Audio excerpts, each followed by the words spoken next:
Coucou mes frisons, j'espère que vous vous portez bien. Nous nous retrouvons aujourd'hui sur un atelier brico-déco un petit peu particulier.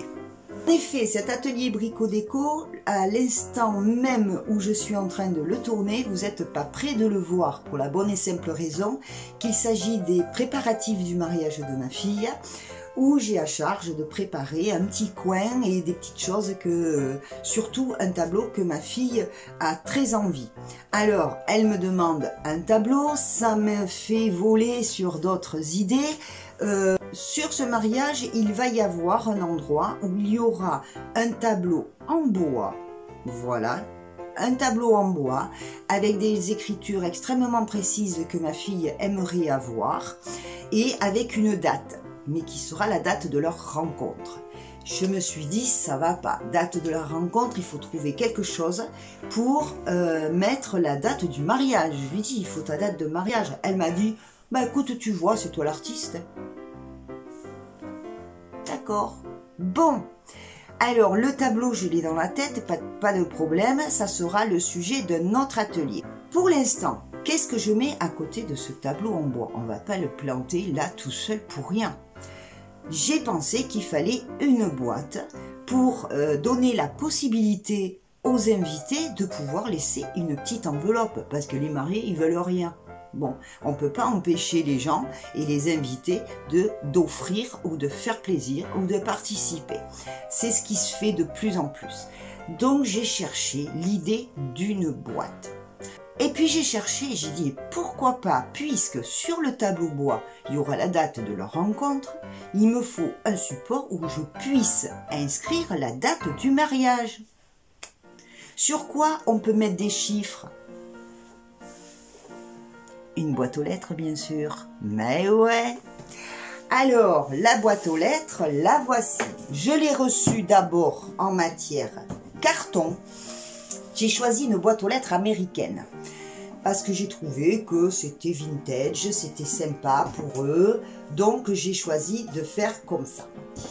Alors, c'est du carton quand même assez solide, assez épais. C'est très bien fait. Vous les trouvez très facilement toute prête. Je voulais la fabriquer moi, mais finalement, au prix où elle est toute prête, ça vaut pas le coup de s'embêter et de perdre du temps. Un peu d'histoire, mais oui. Savez-vous pourquoi les boîtes américaines ont ce truc-là? Vous savez pas? Non. Alors, je vous explique. Quand le facteur passe, si la pancarte là est baissée, c'est qu'il n'a plus qu'à mettre le courrier s'il y en a. Si la pancarte est levée, ça veut dire « Eh oh facteur, t'as un courrier à prendre, même si moi j'en ai pas. » Voilà, maintenant vous savez tout sur la boîte aux lettres américaine. Alors, cette boîte, j'ai commencé, je l'ai reçue en matière carton comme ça. J'ai commencé par passer un apprêt blanc. Le dessous, je l'ai laissé blanc. J'ai passé un apprêt blanc, mélange peinture et... Vous pouvez faire avec du gesso, mais si vous n'en avez pas, ça peut être une peinture blanche. Le tout, c'est de faire un fond blanc, parce que les couleurs sur la matière carton, elles ne donnent pas le même rendu. Alors, première étape, l'apprêt blanc que vous avez là. Ensuite, je suis passée à une première couche après bleu marine. Ici, j'en ai passé un petit peu une deuxième couche. Et maintenant, je vais m'attaquer à la déco proprement dite. Les couleurs des époux, du thème du mariage, qui sera bohème chic et avec des couleurs bien précises, qui sera le bleu marine, le jaune moutarde et le écru, apparemment. Mais c'est surtout bleu marine et jaune moutarde. Il y a autre chose aussi qui est très important à rappeler, que les époux désirent très profondément, car une personne qui leur était très chère adorait cette fleur et c'est très important pour eux, c'est le mimosa, d'où le jaune sur les tenues des invités du thème du mariage. Alors, qu'est-ce que je vais faire de cette boîte aux lettres? Alors, elle va me permettre à inscrire en numéro de boîte leur date de mariage, puisque sur notre atelier, il y aura la date de rencontre. Là, j'en suis au bleu marine et parce que dessus, ensuite, on va y dessiner du mimosa, tout simplement. Alors là, un petit conseil, attention, Ce n'est pas une toile que vous pouvez lessiver et recommencer si vous vous trompez. La boîte, j'en ai qu'une. J'ai pas intérêt à me louper. Donc, dans cet atelier, vous allez voir comment faire et à quoi sert le calque pour être sûr de ne pas vous planter. Pour l'instant, tout de suite, on attaque les couches de bleu marine, la dernière couche de bleu marine nuancé. C'est parti! Alors, le bleu que j'ai utilisé là, que je suis en train de préparer, ce bleu-là, c'est un bleu de cyan. Un bleu de cyan que je suis en train maintenant d'améliorer et de rapprocher du bleu marine. Là, vous ne le voyez pas bien peut-être à la caméra, avec un bleu outre-mer. Donc, petit à petit, je prépare ma couleur.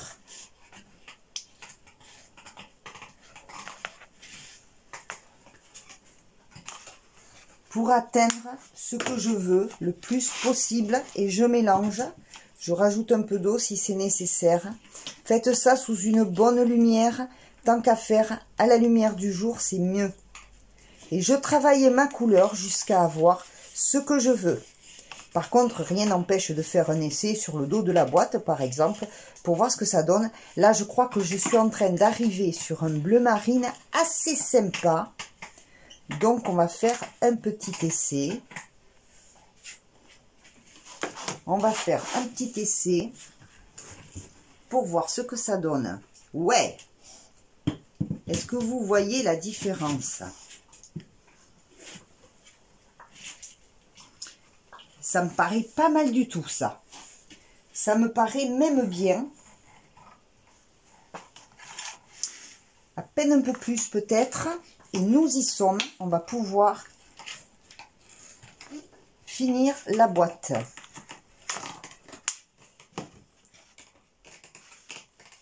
Je mélange bien. N'hésitez pas à rajouter, évidemment, j'ai roille dans les jambes, à liquéfier un peu votre... à rajouter un peu d'eau. Alors attention, sur le carton, vous pouvez mettre un peu d'eau pour mélanger votre peinture, mais faites attention à ne pas en mettre de trop, pour la bonne et simple raison que le carton, lui, par contre, c'est pas de la toile, hein. Il risque de... Alors, si vous voyez que sur votre boîte, c'est ce qui m'est arrivé sur les premières couches, ça faisait comme des petites bulles, comme si le papier du carton allait se gonfler, se désagréger. Vous inquiétez pas, à la sèche, ça disparaît. Donc là, je crois que j'ai un bleu marine bien sympa. On y va, c'est parti. Je passe ma couche de bleu marine. Alors, je pourrais aller avec un pinceau plus gros. Mais là, pour le coup, je tente comme ça. Alors, vous tentez sur ce qui se verra le moins. Hein. Moi, je fais les essais sur l'arrière de la boîte. Alors, pour lisser, après, évidemment, sans pression, vous lissez. Alors, j'ai quand même un joli bleu marine, là. C'est parti, je continue.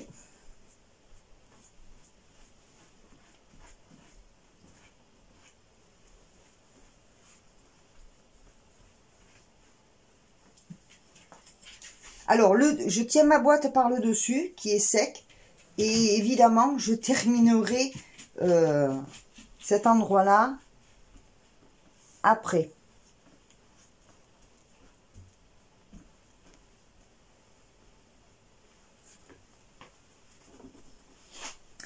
Vous pouvez prendre un spaltel plus large. Il ne faut pas oublier de mouiller.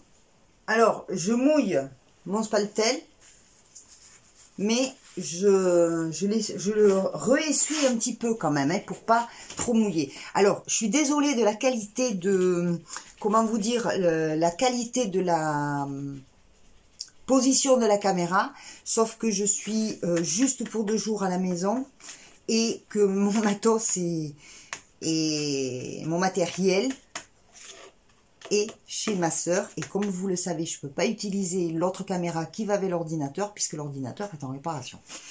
Alors là, je vais vous montrer un truc. Vous voyez, dès que vous commencez à peindre, je ne sais pas si vous allez le voir. Hop. comme ça. Il y a des petites cloques, voilà. Des petites cloques qui se font. Mais ça, vous inquiétez pas. Ça va disparaître en séchant. Alors, je me tiens. Whoop. Alors, là aussi, il faut faire attention à ne pas se coller ça. Hein. Donc, hop, comme ça. Et je vais faire le bas.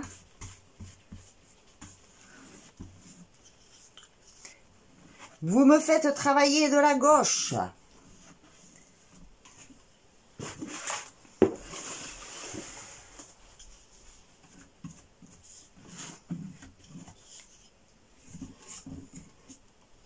Je voudrais vous montrer là comment je fais quand même. Hein. Donc je fais aller ça. Hop. On va faire là. Un peu d'eau si c'est nécessaire. Et là par contre il faut être, c'est la dernière couche de bleu marine. Donc il faut être le plus uniforme possible. Donc je fais cette partie là. Ici.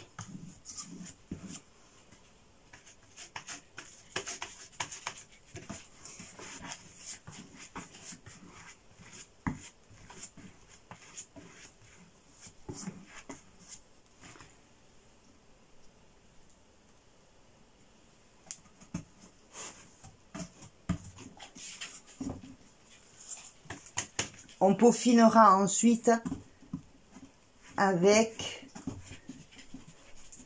hop, attention au,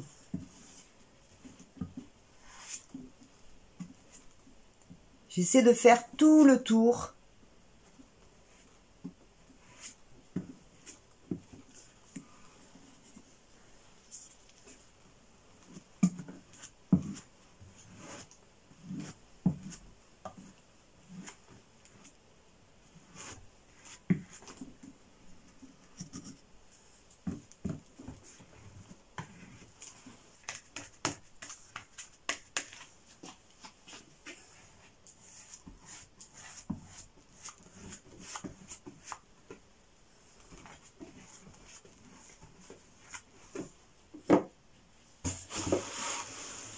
Ensuite, vous la tenez par l'intérieur. Essayez de la décoller régulièrement. Vous la tenez par l'intérieur, ce qui vous permet de terminer le dessus de la boîte. Oui, on n'a pas besoin de commentaires. Vous laissez bien, sans pression.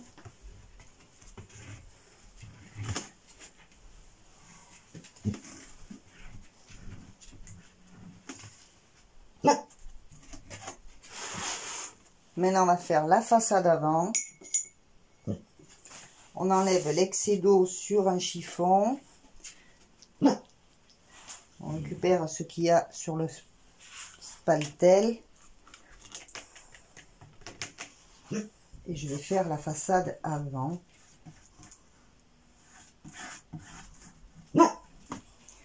Très bien, ce bleu de cobalt et de cyan mélangé, ça vous fait un joli bleu marine, assez sympa.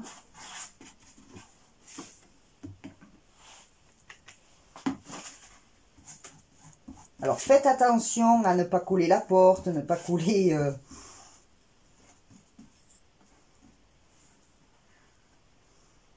Alors les petits trucs qui tiennent à la porte, on les fait bouger aussi. Si c'est collé, vous inquiétez pas, vous allez pouvoir rattraper. C'est pas nécessaire de mettre trop d'épaisseur de peinture à certains endroits. On remonte le truc, on essaie de faire au mieux. Et ensuite, rien n'empêche après de faire des retouches sur les petits fermoirs.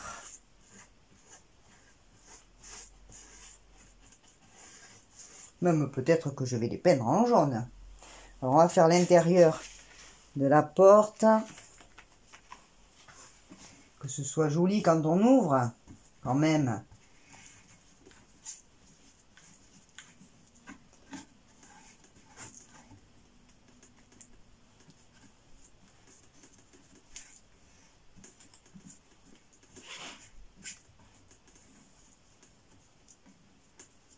n'oubliez pas le dessus là.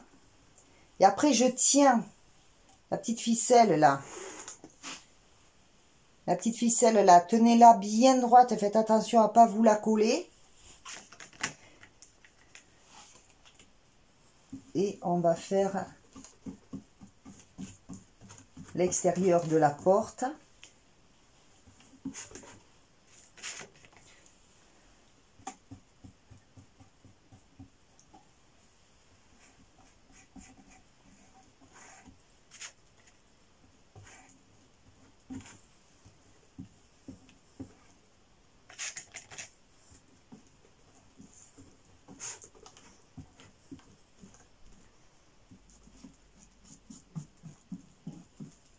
Permet de Alors ici l'intérieur, il y aura une étiquette, donc c'est peut-être pas la peine de peindre, mais enfin vous pouvez, si vous voulez faire quelque chose de propre, parce que si un jour ils veulent enlever je fais le flanc là, s'ils veulent enlever leur prénom pour faire de la boîte autre chose, il faut leur en laisser la possibilité. Pour l'instant je m'en sers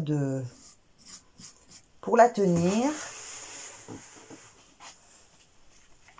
On va faire le côté, vous l'écartez légèrement et vous allez au plus loin possible.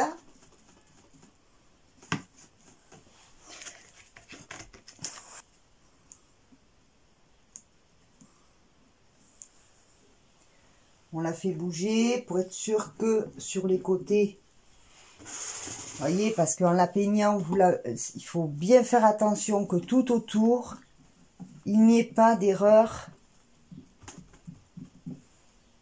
de passage. Normalement, on y est. Bon, mais moi, je vais faire joli. Je vais faire l'intérieur aussi. Il faut en mettre très peu, parce que là, si vous collez le passage de l'étiquette, ça va pas le faire.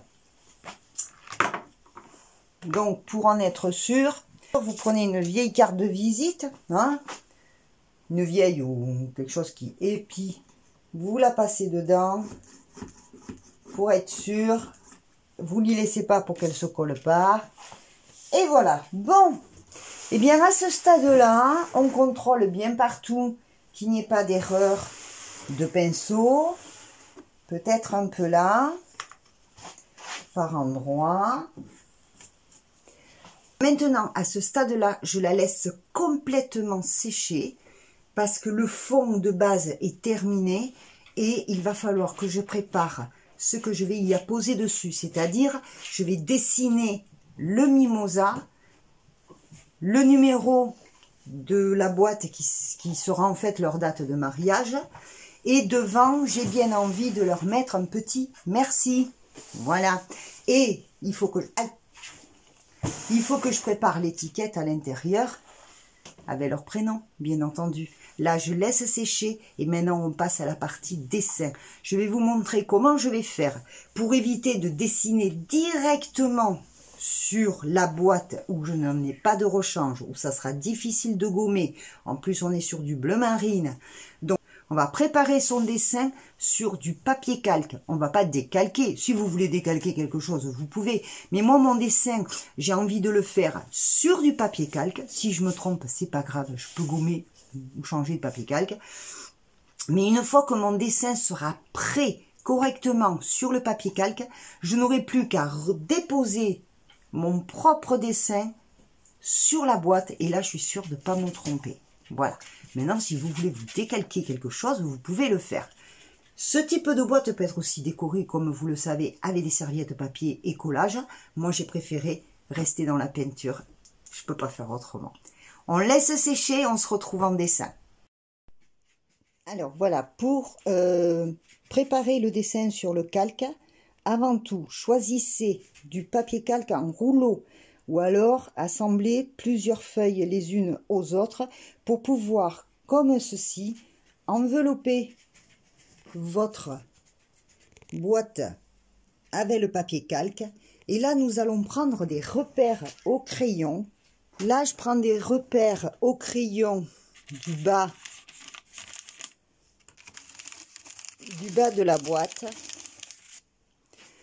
Je prends des repères au crayon ici du début du bombé, à peu près comme ça. Voilà, hop, pardon, excusez-moi. Voilà, je prends des repères au crayon là pour le bombé et je fais pareil le bas de la boîte ici.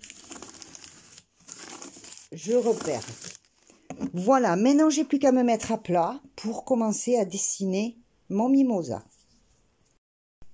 Alors moi je veux faire un mimosa qui retombe, donc vous imaginez bien que les feuilles elles sont un petit peu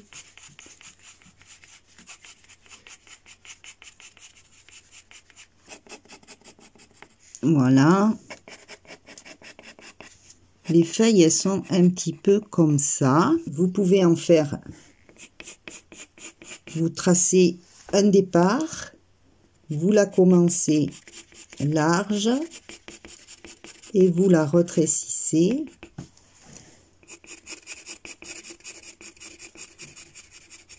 Après tout ça, bien entendu, ce sera arrangé. Pour l'instant, on n'en est pas aux grappes, on en est à faire des feuilles.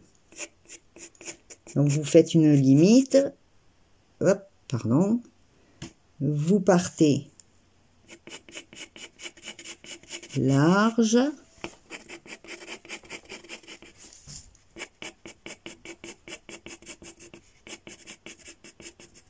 voilà.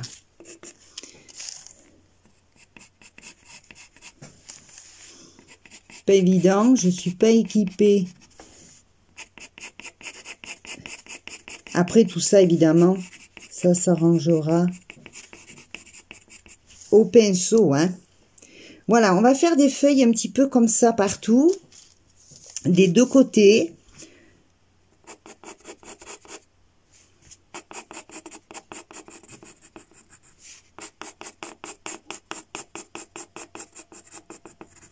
Voilà. Voilà les feuilles à peu près qui ressemblent aux feuilles de mimosa. Donc je vais en faire un petit peu partout et je vais attaquer les petites boules de mon mimosa juste pour le placer.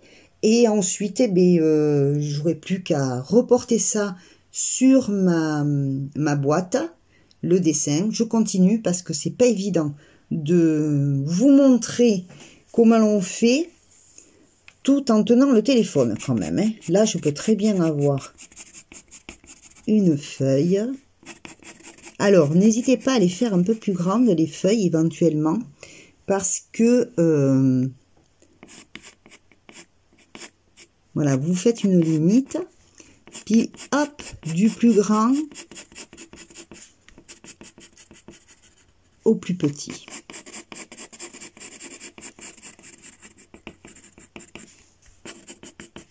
Bon, ça sera arrangé, évidemment, ça sera arrangé en peinture. Voilà, je continue. Voilà ce que ça donne. Donc ça, c'est le repère de la petite pancarte qui se lève. Donc ça sera côté pancarte. Ici, dans cet espace, à moi de trouver les bons caractères pour mettre les numéros qu'il faut. Alors, grossièrement, vous voyez, parce qu'après, ça sera travaillé à la peinture. Donc, les feuilles, là, c'est le dessus de la boîte. Et puis, de l'autre côté, ça va redescendre comme ça, tranquillement. Voilà. Donc, là, j'ai plus qu'à disposer le papier sur ma boîte pour voir si ça s'accorde. Et si ça s'accorde, eh bien, il n'y aura plus qu'à décalquer mon propre dessin. Voilà. À tout de suite. Alors, là, j'ai ce que je viens de dessiner à l'endroit, hein. On le met à l'envers. Et en l'occurrence, pour repasser tout votre dessin, ou grosso modo votre dessin, parce que là c'est du mimosa, c'est pas compliqué, on va choisir un crayon, parce que nous sommes sur du bleu marine avec la boîte, pour que votre dessin se voie bien quand vous allez l'appliquer. Il faut choisir un crayon très gras, voire même un crayon ou un morceau de fusain. Vous êtes sûr comme ça que ça pourra bien s'appliquer sur la boîte. On y va, il y a tout à repasser.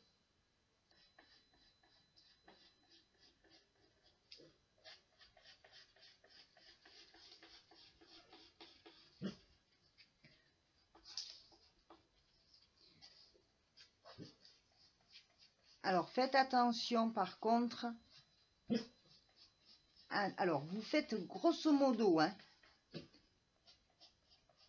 Là, c'est juste le fait d'appliquer un repérage pour pas se tromper. Alors, là, j'ai mon papier dans ce sens. Je commence vers le haut, vers le bas. Et puis, pour éviter de passer votre main ou votre manche sur votre crayon ou votre fusain.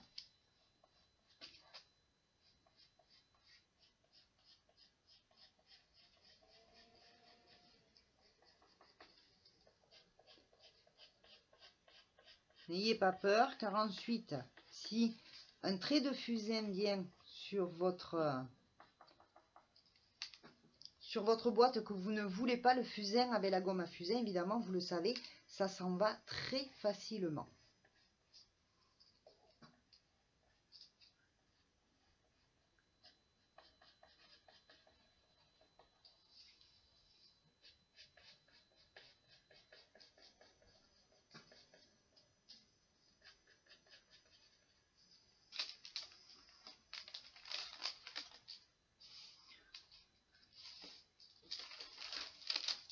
Alors, si vous n'êtes pas dans le sens d'origine du dessin, c'est pas grave. Le tout, c'est que vous repassiez le travail initial.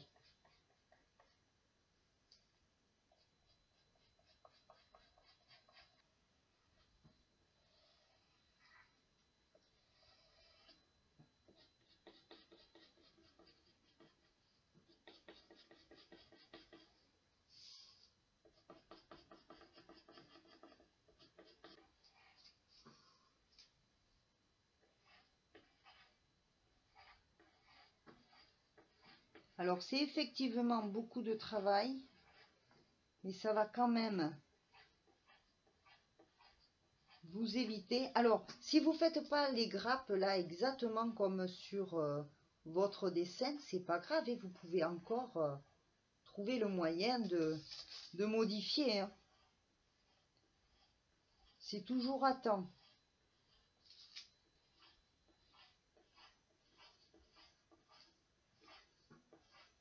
Après, je vous dis, tout le travail de finition sera à la peinture. Mais au départ, c'est bien d'avoir son dessin posé pour ne pas se tromper sur la boîte. Parce que là, on ne peut pas la laver, celle-là. C'est du carton, n'oubliez pas.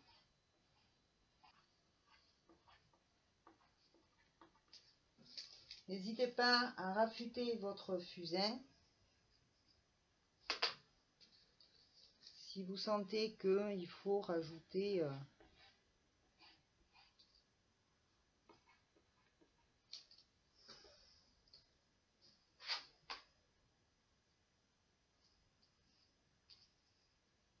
donc, alors maintenant, je reprends ma boîte. Je repositionne au mieux mes grappes. Là, c'est bon. Non, on va repositionner mieux. Alors, je vais vous montrer comment je fais. On repositionne ces grappes. On coince le papier. C'est bien aussi que la branche ne soit pas trop centrée par rapport. Que je suis du bon côté, oui. Attention, vous posez sur la boîte le côté fusain. Je coince. Là, c'est coincé. Évitez le scotch sur la peinture. Je vais coincer maintenant ce côté.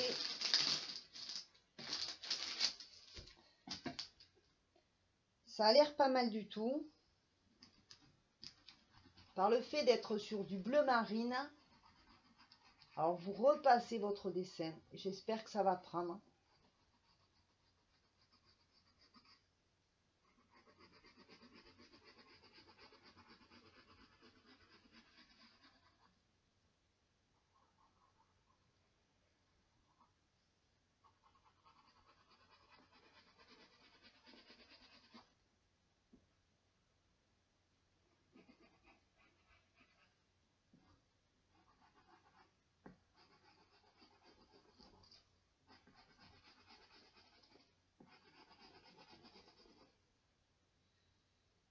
On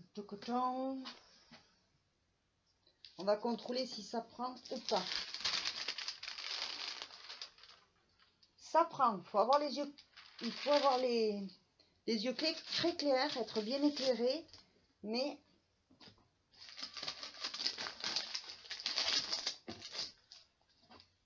ça prend. Alors on continue. On repasse tout son dessin. Vous pouvez aussi éventuellement utiliser, pour pas user vos crayons gras, utiliser un stylo bic de couleur, ce qui vous permettra également de voir où vous êtes passé et où vous avez oublié.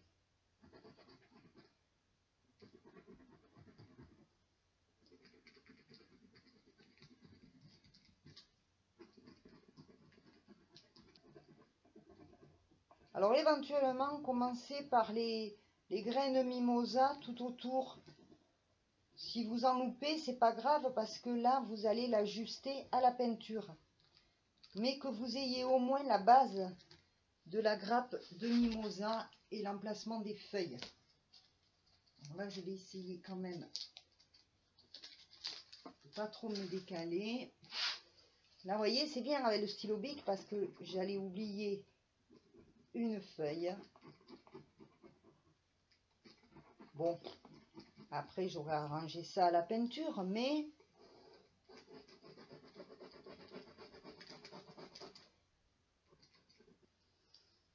alors sur du blanc, on aurait pu, en frottant comme ça avec un autre crayon, l'appliquer tout simplement par passage de frottement. Mais là, sur du bleu marine, ça ne marque pas suffisamment.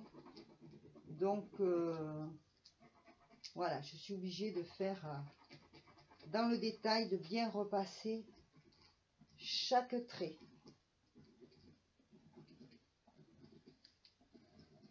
Alors, comme je vous dis, en cas de fatigue, privilégiez les extrémités de votre grappe d'abord. Parce que de toute façon, votre grappe, vous allez vous la dessiner principalement à la peinture et que vous ayez au moins la base de ce que vous voulez faire. Alors, on va essayer de retourner pour faire plus à l'aise, de bien tenir son papier pour ne pas bouger. Vous pouvez éventuellement le papier, j'y ai pas pensé, prendre des fines punaises et l'épingler. Ça vous permettra de vous reposer. Parce que vous êtes sur du carton, le trou après il pourra se reboucher. Eh, solide le carton, je vous le dis moi. Là, pas bête non plus comme idée.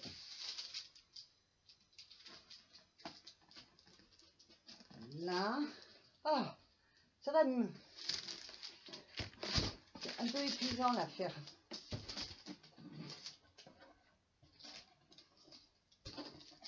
Et là, ce que je vais faire, la baguette, je vais la passer là où il n'y a pas la grappe. Comme ça, ça me permettra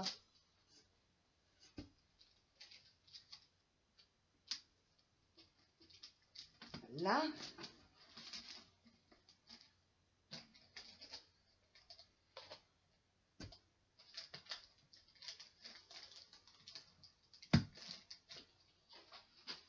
Après, avec la peinture, les petits trous, vous allez les boucher sans problème. Vous voyez, là, j'ai épinglé. Hop, j'ai descendu là où il n'y a pas la grappe. J'ai baissé ma petite pancarte, là. Je l'ai baissée là où il n'y aura pas de dessin. De façon, et j'ai punaisé mon papier. Ouf, ça me permet de faire ça tranquillement, tout sans forcer, sans aller trop vite. C'est parti!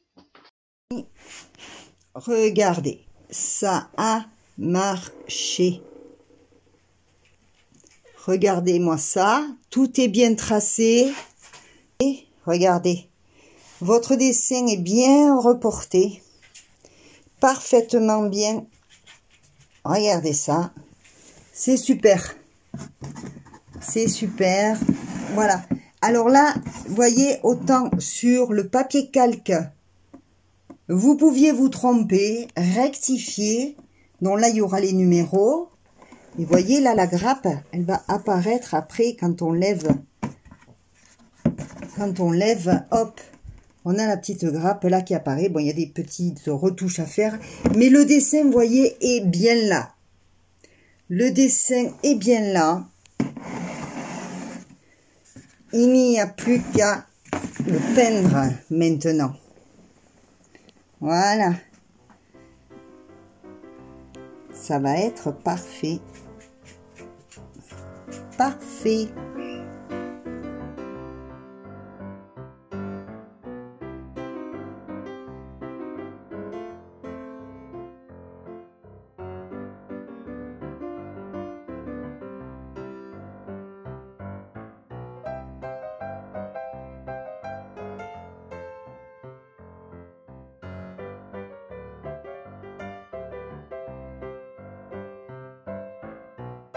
Hey mes frisons, c'est la fin de cette émission. Bientôt, vous avez encore quelques secondes pour vous dire au revoir sur le chat. Merci d'avoir été là et d'avoir participé à cet atelier en première, car c'est vraiment une première. Bisous, bisous, ciao, ciao.